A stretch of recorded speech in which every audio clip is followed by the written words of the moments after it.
The government's not putting a good message out there that it's support. It's said they're always saying they support the troops, but when you come back and your veterans benefits barely cover your education, if it does at all, it's not really putting any weight behind those words. They paint the picture perfect at the beginning, but then once you've done your time and everything, like, we don't know you.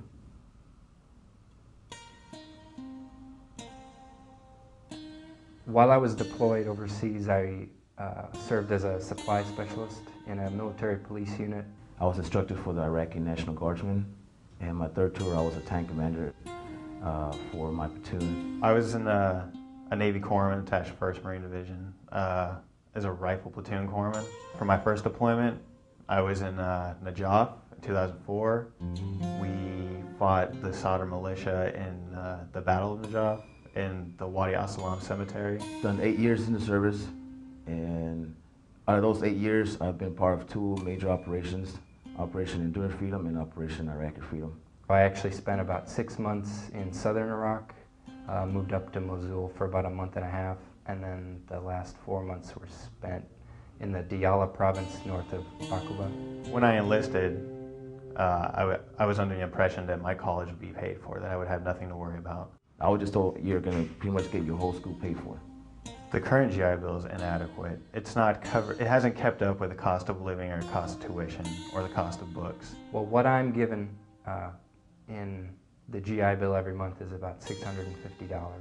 Working, commuting to school, commuting to work. I mean, you still need to pay for your meals. You still need to pay for electricity. The GI Bill doesn't cover my entire education. I mean, I'm in debt right now. It's a little different now. I have to look at things different, maybe not go to the schools that I want to because I can't afford it. Back in World War II, the vets that came home, their tuition and room and board and books and everything was fully covered by the GI Bill. The Servicemen's Readjustment Act of 1944, better known as the GI Bill of Rights. Tuition is taken care of, funds are provided for laboratory fees, books, supplies, and equipment are included.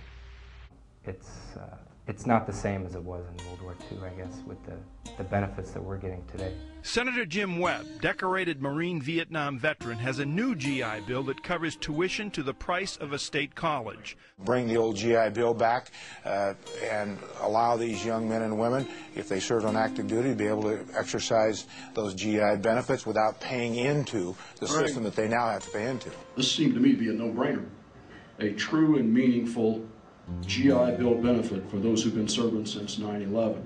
If the new bill passed, I think everybody will jump for joy.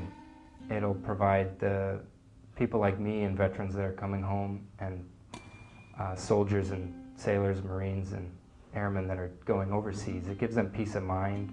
You'll see more veterans making a better life for themselves. If the new bill passed and I got the education that I could out of it, then I could do pretty much anything, however high my aspirations are in life. You answered the call when it came, took up arms for your country's sake, and fought to the limit of your ability.